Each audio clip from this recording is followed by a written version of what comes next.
내가 지금 그렇게 창백한가? 피 7리터는 흘린 것 같겠네.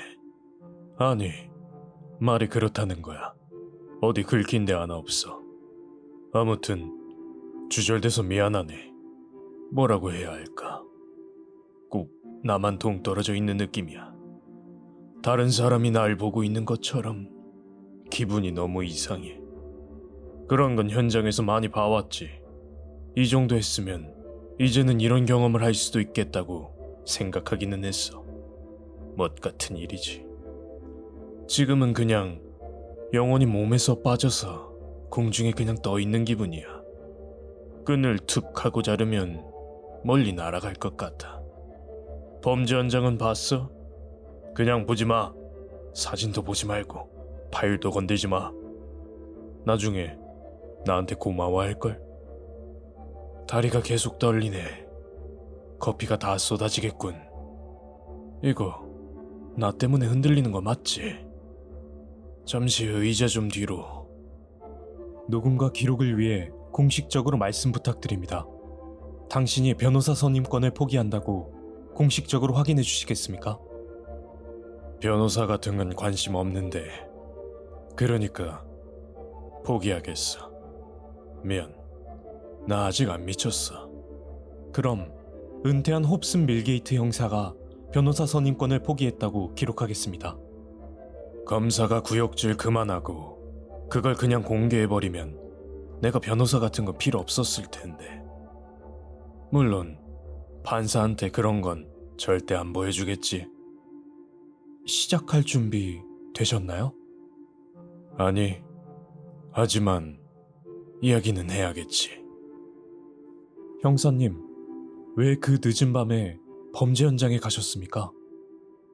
이런 일이 있기 전에 내가 낚시 여행을 계획했다면 믿겠어? 아니야, 신경 쓰지 마. 잠깐만 생각 좀 하고. 취조실 반대편에 앉아본 적이 없어서 정리가 잘 안 되네. 그래, 그 기자 얘기부터 하지. 바머라는 이름의 여자야. 그 여자가 일주일 전에 나한테 이메일을 보냈어. 드리스콜 사건에 대한 새로운 증거가 있다고. 난 당시 조사팀장이었고 이제 그 사건은 20년 된 미제 사건이지. 얼음처럼 얼어붙은 채로 말이야. 솔직히 처음엔 그냥 헛소리라고 생각했어. 어떤지 잘 알잖아. 고의는 아니겠지만 대부분 사람들은 본인이 사건을 풀어나갈 대단한 실마리를 갖고 있다고 생각하거든. 결정적인 증거도 없는 마당에 그냥 머릿속에서 뚝딱 하고 나오는 이론만큼 쉽고 간단한 게 어디 있겠어. 드리스콜 사건은 항상 말이 많았어. 궁금해하는 사람들도 많고 언론도 취재하기 바쁘고 몇 년 동안 거지 같은 이론들만 몇백 개는 넘게 받아봤어. 은퇴하면서 그 사건을 캐롤 형사에게 넘겼는데 솔직히 그 사건으로 그 친구를 귀찮게 하고 싶진 않았어. 최근 갱단 사건으로도 충분히 바쁘단 걸 알고 있거든. 그래서 예의상으로라도 내가 확인해봐야겠다고 생각했지. 사실 사건이 더 풀리거나 하는 기대는 애초에 하지도 않았고. 그 기자는 시내 카페에서 만났어. 이쁜 금발 여자였지. 어찌나 전문적이던지 사기꾼이나 음모론자는 절대 아닌 것 같았어. 물론 내가 겉모습만 보고 모든 걸 판단한다는 말은 아니야. 어쩌면 그 여자는 살인으로 흥분하는 소름 끼치는 부류일 수도 있으니까. 내가 형사가 되고 그런 놈들을 상대해야 할지 누가 알았겠어. 아무튼 그때까지만 해도 그 여자가 그냥 뻔한 말만 하거나 어디서 헛소리를 듣고 깜빡 속은 게 아닐까 싶었는데 웬 서류 파일 하나를 가져왔더군. 불법적인 것 같지도 않았고 꽤 그럴싸했지. 그건 드리스콜 사건과 관련된 자백 내용이었어. 뭐 드리스콜 그 양반이 살인마인 건 아니니까 그렇지. 그런데 난 진심으로 그가 살인마였으면 했어. 차라리 그게 모두에게 좋은 일이었을 거야. 차라리.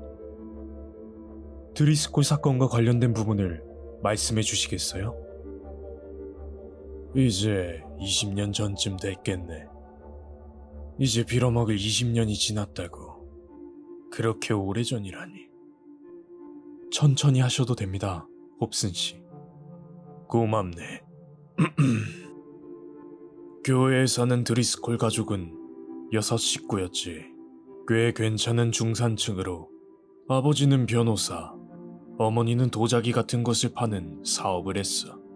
아이들은 넷 다 고등학생이거나 그것보다 어렸고 착한 애들이었지. 모범생들의 범죄 기록은 당연히 없고 그나들이 학교에서 친구놈들하고 대마 피다가 걸린 적이 있는데 그것 말고는 문제 없었지. 털어봤자 나을 게 없는 그냥 평범한 집안이었어. 그들은 1994년 10월 13일에 사라졌어. 아무 흔적도 시체도 발견되지 않았어. 워낙 미스터리한 일이고 하필 할로윈 직전에 터진 사건이라서 언론에선 난리가 났지. 아직도 미해결 사건이나 수수께끼 TV 프로에서는 잊을만 하면 이 사건 얘기를 하더군.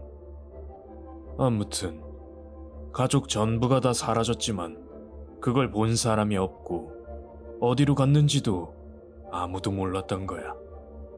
근처 이웃이 소음 문제로 민원 신고를 하고 나서야 우린 그 사건에 뛰어들었어. 집 보안 알람이 울려서 우리는 누가 무단 침입을 했다고 생각했지. 그래서 순찰차 한 대를 보냈는데 안에서는 인기척이 없어 순경이 조사하려고 그 집에 들어갔지. 막내딸 방에는 명백한 저항 흔적이 있더군. 침대는 뒤집혀 있었고 침대 시트도 갈갈이 찢겨져 있었어. 울렸던 알람은 보안 알람이 아니라 일산화탄소 경보기였어. 우린 막내딸 방을 제외한 모든 침대 시트에서 일산화탄소 농도가 비정상적으로 높다는 걸 알아냈지. 알람이 없었다면 그것조차 알 수 없었을 거야. 이웃말로는 알림이 하루 넘도록 울려서 집에 몇 번이나 찾아갔는데 아무도 나오질 않았다더군. 우린 몇 골목 떨어진 곳에 쓰레기통에서 몇 개의 호스와 알루미늄 통을 발견했어. 당시 드리스콜 가족은 가스에 중독되어 다른 장소에서 처리되었다고 추정했지. 이유는 알 수 없지만 조금 일찍 깨어난 막내딸은 약간의 저항을 했고 말이야. 그런데 수사를 진행하면서 그것 말고는 다른 어떤 실마리도 발견되질 않았어. 처음에는 가족의 아버지를 의심했지만 아무리 확인해도 그에게는 그 어떤 동기가 없었어.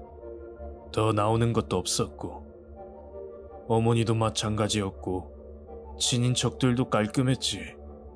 아버지 고객 중에서 동기가 있을 법한 사람들은 있었지만 모두 충분한 알리바이가 있었지.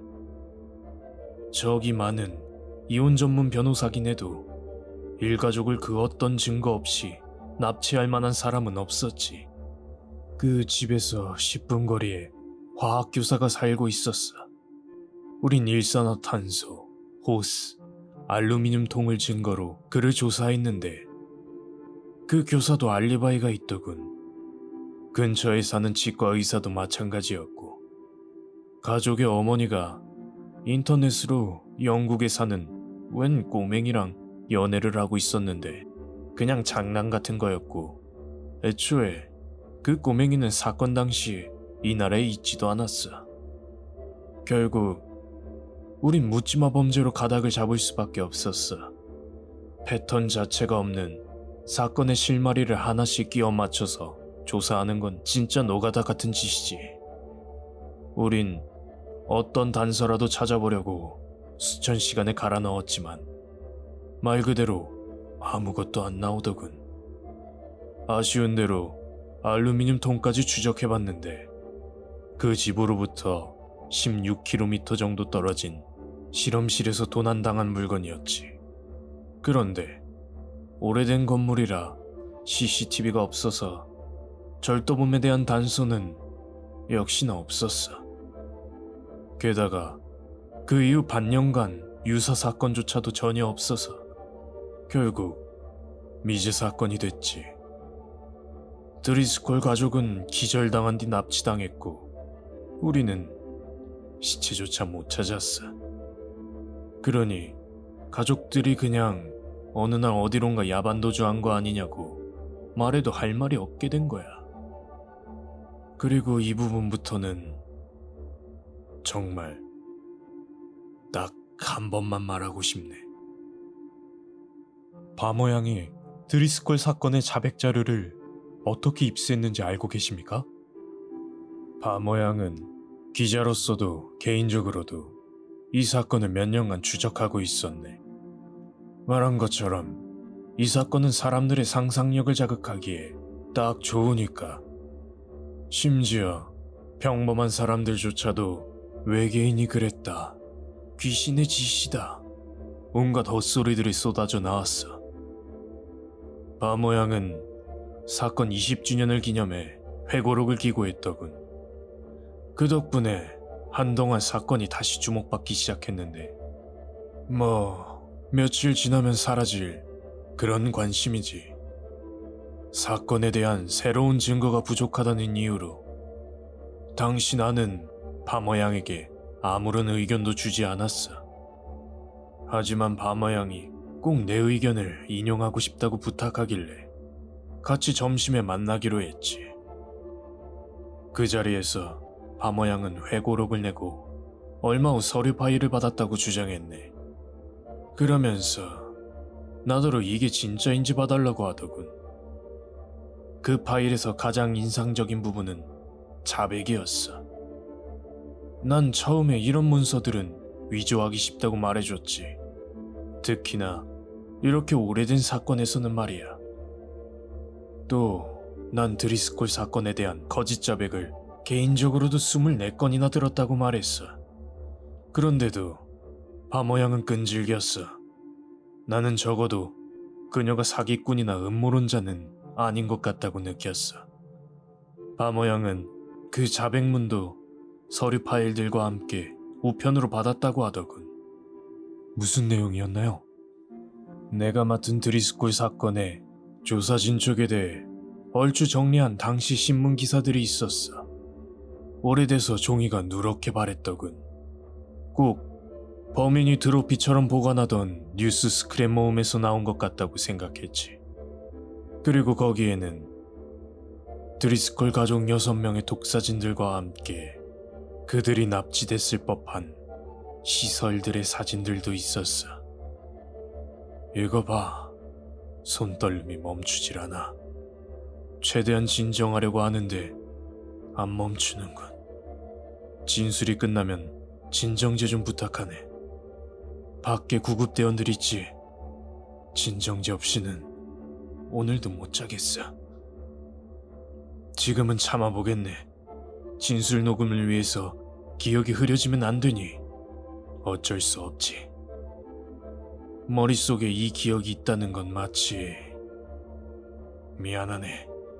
다시 집중하지. 사진들은 드리스콜 가족이 맞았어. 사실 그땐 애매했지. 사진이 낡아서 얼굴이 명확하지 않았거든. 하지만 서류 속에 정교한 내용들을 보고 있자니 왠지 더 파볼 가치가 있겠다고 생각했어. 자백 편지는 간단했어.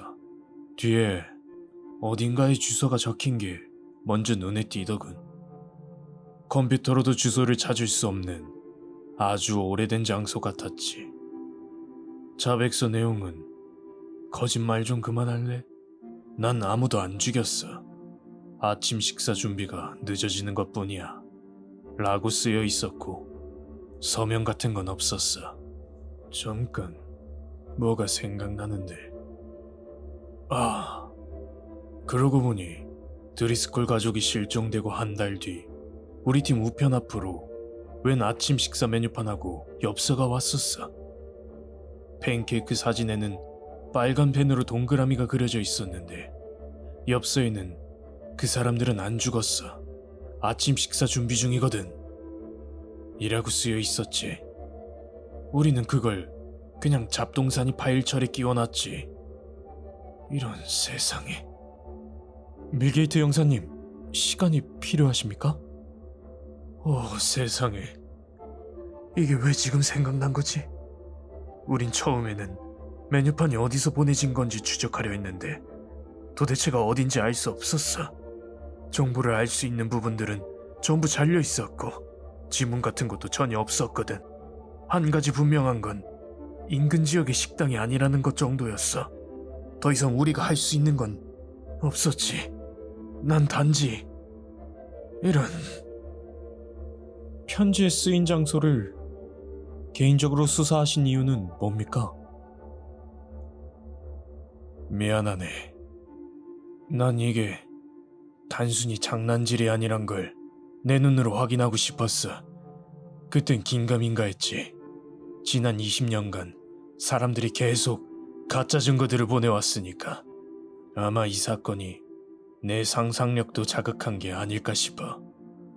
난 항상 언젠가는 내가 놓쳤던 어떤 게 번쩍 떠올라서 사건의 실마리를 모두 풀어내리라 생각했어. 그래서 누군가 내 코앞에 해답을 내놓아도 쉽게 못 믿겠더군. 그래서 내 두 눈으로 직접 확인해야만 했지. 바모양은 오래된 도시 기록까지 뒤져서 주소의 장소를 정확히 짚어냈어. 하지만 우리 둘 다 그 건물이 그곳에 아직 있을지 확신할 순 없었지. 버려진 공장 건물이었고 그 건물의 우편 주소는 이미 50년 전에 말소됐거든. 이미 무너졌어도 이상할 게 없었지. 난 이 사건을 가장 해결하고 싶은 사람 중 하나였어. 자료가 코앞에 있건 없건 말이야. 이 사건은 지난 20년간 내 머릿속에서 떠난 적이 없거든. 그래서 다음 날 아침 나와 바모양은 그곳에서 만나기로 했지. 범죄 현장에 대해 설명해 주시죠. 그래, 말했던 것처럼 공장 건물이었네. 높이는 30에서 40m는 돼 보였고 너비는 13m 정도? 나무로 된 건물이었고 처음에는 주변 건물들과 별다를 것이 없었는데 자세히 보니 건물 정면에 몇 군데는 최근 덧붙여졌더군. 그리고 가까이서 보니 입구가 쇠사슬로 잠겨 있었어. 처음에는 방금 공장인가 싶었지. 적어도 잠시 쓰레기통 있나? 쓰레기통 좀. 고맙네. 우린 미안하네. 빈속인 줄 알았는데. 아니, 괜찮네. 다 말해야 되네. 그리고 나서 진정제를 주게. 건물에 접근했는데 안쪽에서 냄새가 났어. 엄청 희미하게. 충분히 그럴 만하다고 생각하네. 전에도 알다시피 사람 시체가 썩는 냄새는 한 번 맡으면 잊을 수 없지 않나. 그 냄새는 그 정도 냄새가 날 만한 그런 것이었네. 우리는 쇠사슬에 자물쇠를 따고 건물 안으로 들어갔어. 난 그 냄새가 차라리 시체였으면 했어. 연쇄 살인마의 범행 현장이라고. 진심으로 말이야. 내 말을 믿는다고 해주겠나? 제발 그렇다고 해주게. 네, 믿습니다. 괜찮으시면 건물 내부를 묘사해 주실 수 있으신가요? 지금 집중하려고 최선을 다하고 있어. 정말이야. 계속 미안하네. 그냥 이걸 다 털어놓은 뒤 오랜 시간 푹 자고 싶어. 구급대원은 아직 있지. 진정제는 문제없고 다행이군. 그곳은 우리 예상처럼 그렇게 낡아 빠지진 않았네. 내부에는 복도와 6개의 방이 있었어. 건축물들은 오래됐을지 모르겠는데 겉보기에 그 방들은 비교적 신식이었네. 각 방에는 방음벽이 설치되어 있었고 창문이나 각 방을 이어주는 문 같은 건 전혀 없었네. 방으로 들어가는 유일한 길은 복도에 있는 문이 전부였지. 그쯤에서 난 파모양을 돌려보낼 생각이었네. 그 냄새는 안으로 갈수록 더 심해졌거든. 냄새가 피부로 느껴졌다면 믿겠나?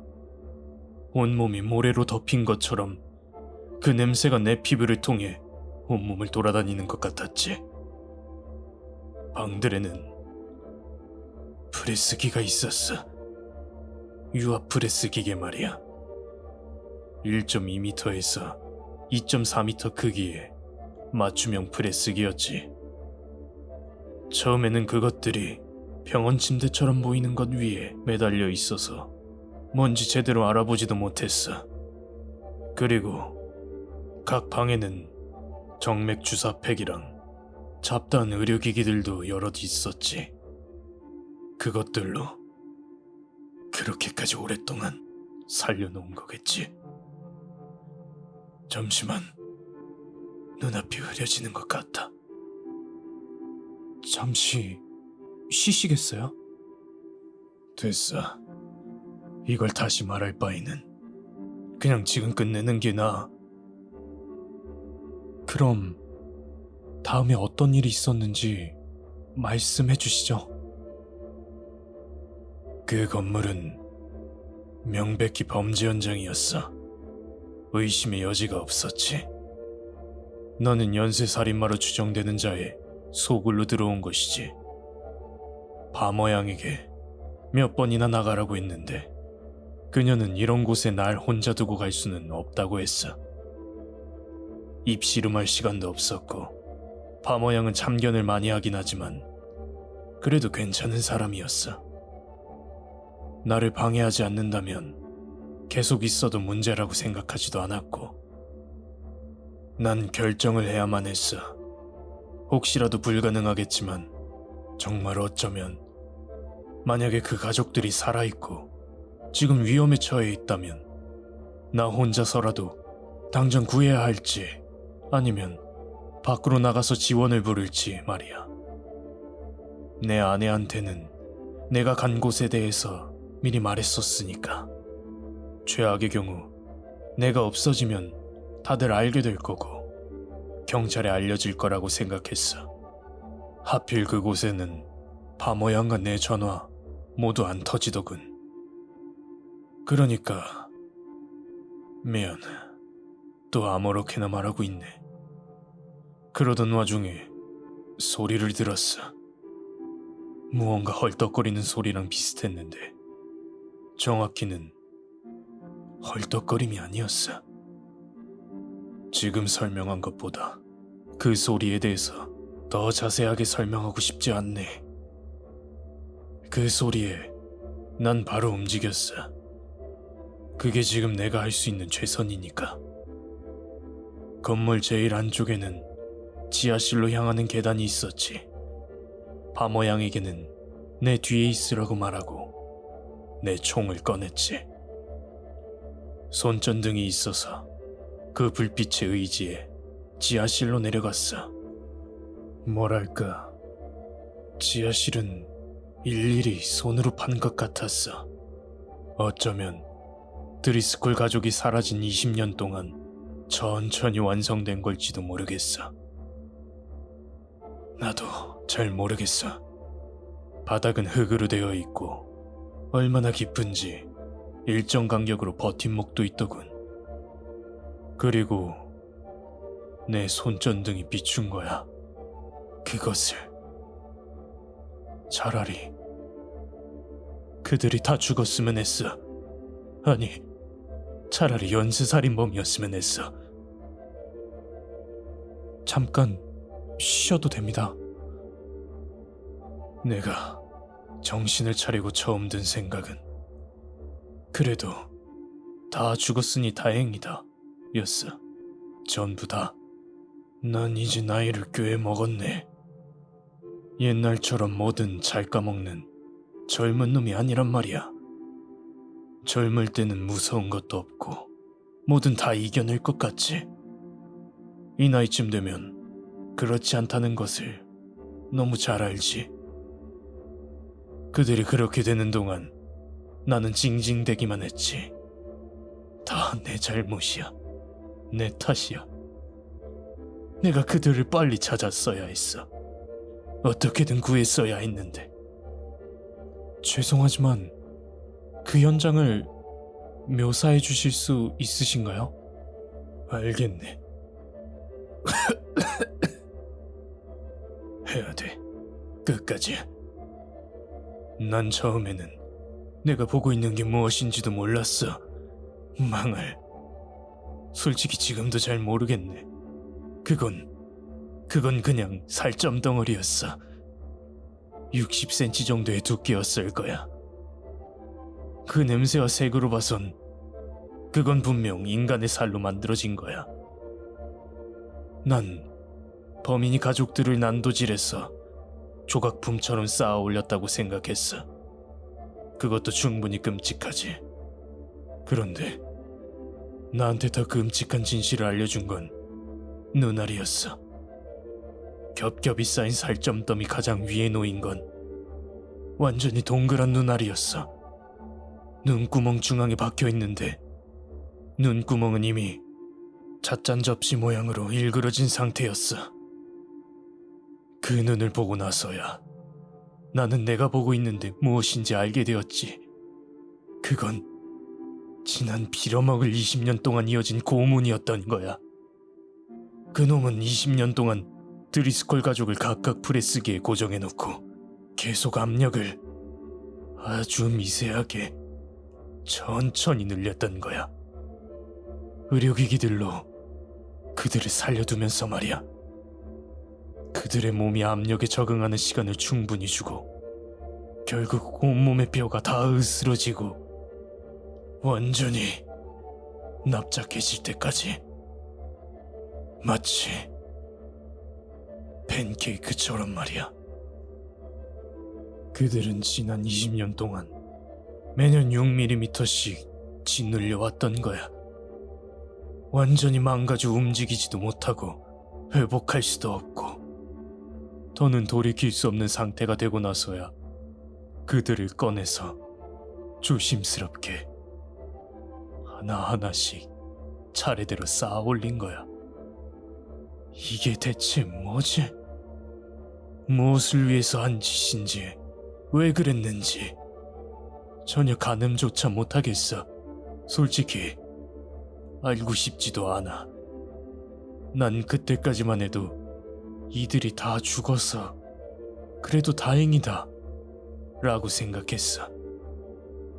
제일 위에 있는 것이 다시 한번 헐떡거리기 전까지는 말이야. 처음에는 아무 말도 못했어. 도움 없이는 말할 수도 없는 상태였던 것 같아. 내 생각에는 아마 소리를 낸 그것이 에버리 드리스콜 같아. 더 이상 성별이나 나이를 알아볼 수 없는 상태이지만 몇 안 남은 머리카락이 금발이었어. 머리는 완전 흉터투성이었어. 아마 이런 짓을 한 놈이 어떤 방법으로든 두개골을 없애버린 것 같아. 그게 아니면 어떻게 머리까지 그렇게 납작해졌겠어. 다른 부분처럼 아예 평평한 건 아니지만 그래도 납작했어. 그들의 뇌가 어떻게 이걸 버텼는지 대체 누가 알겠어.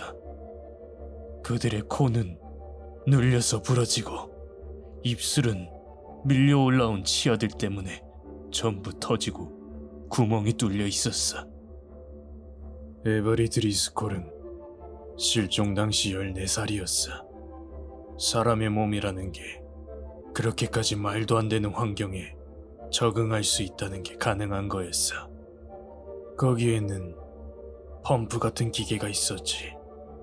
손전등으로 호스를 따라가 보니 모든 살덩어리가 펌프에 연결된 거였더군. 분명 스스로 숨을 쉴 순 없겠지. 숨을 쉬기 위해 폐가 부풀어 오를 공간조차 없잖아. 그들의 가슴에는 동그란 구멍이 있었고 펌프에는 스위치가 달려 있었어.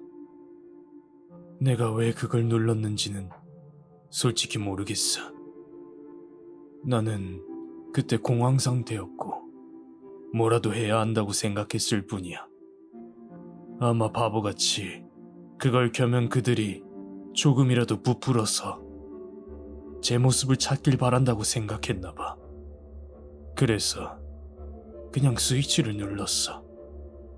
그러자 호스를 통하는 공기량이 늘어났어. 펌프질이 강해지는 소리가 들렸지. 그때 에버리 드리스콜이 비명을 지르기 시작했어. 도저히 사람의 것이라고 믿기지 않는 소리가 계속 나왔어. 그 애는 제발 죽여달라고 애원하는 것 같았어. 알아들을 수 없는 소리를 내더니 갑자기 베노에러 라는 알 수 없는 단어를 계속해서 외쳤어. 무슨 가족이라는 단어도 외쳤던 것 같아.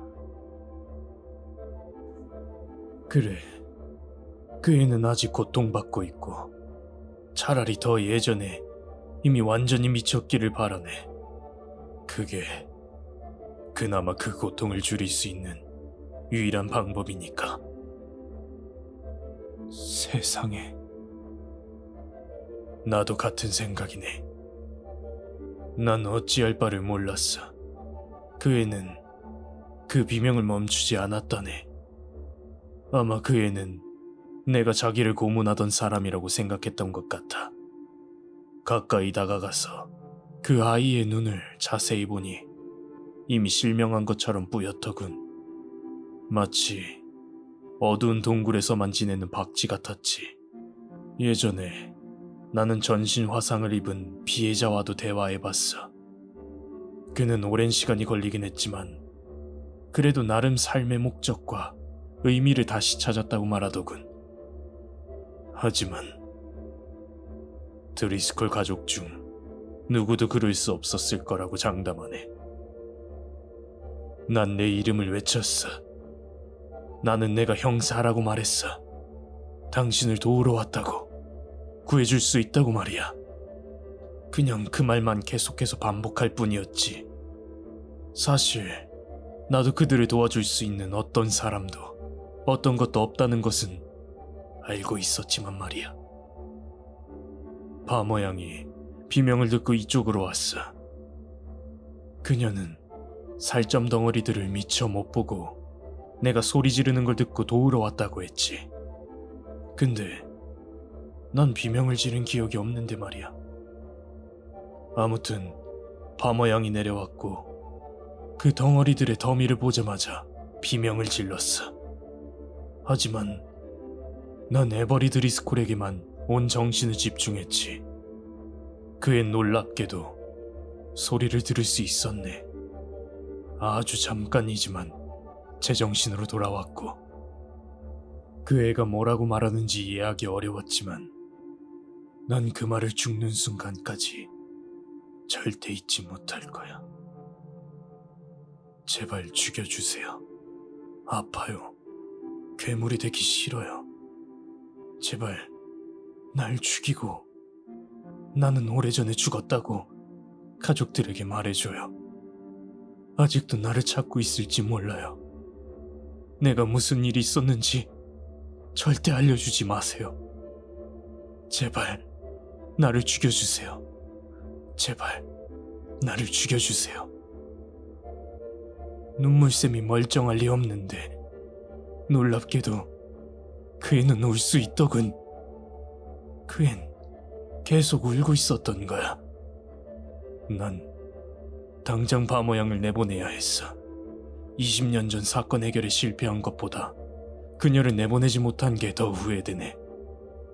그녀를 위해서가 아니라 그녀가 다음에 한 말 때문에 아마 마음먹고 그들에게 상처 주려고 한들 그녀가 한 말보다 더하진 못할 것이세. 그 살점들이 갖고 있는 유일한 희망을 그녀가 빼앗은 거야. 생각해보게. 그들은 함께 쌓여 있으면서도 20년 동안 서로의 모습을 보지도 서로 이야기할 수도 없는 상태였네.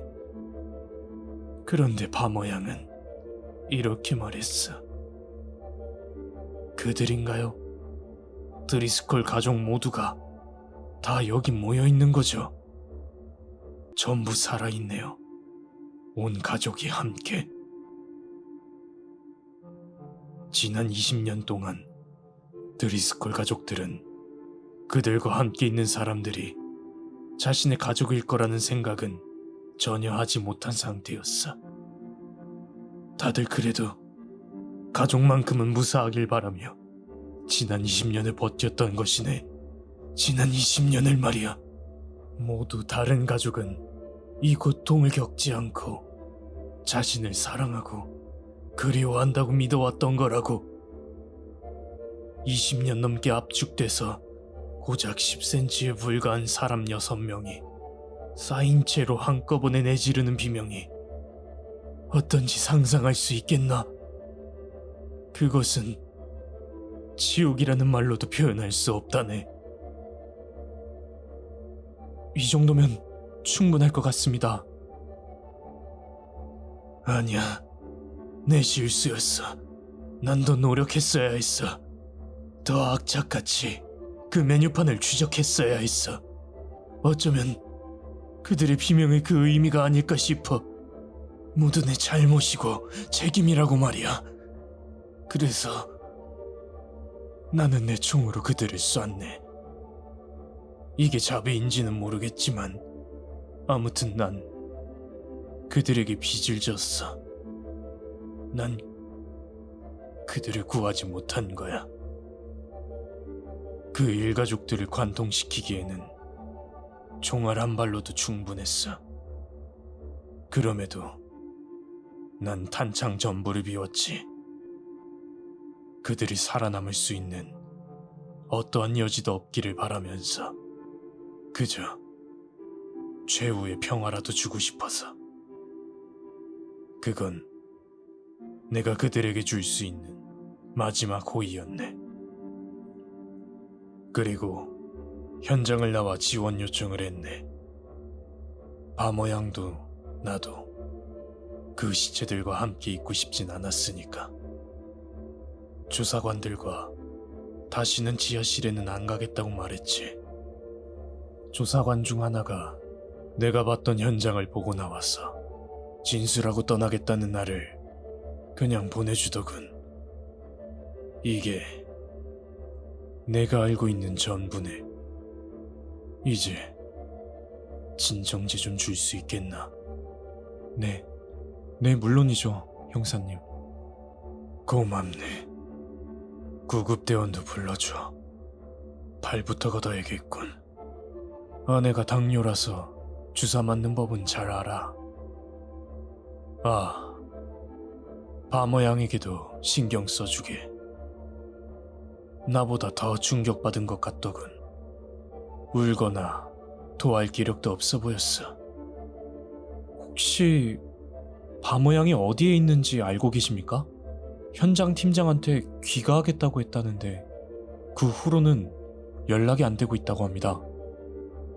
직장에 전화해보면 되지 않나? 알겠습니다, 형사님. 혹시 어느 언론사 소속인지 알고 계신가요? 신문. 형사님? 확실한가요? 신문에는 바모라는 기자는 없다고 하는데요?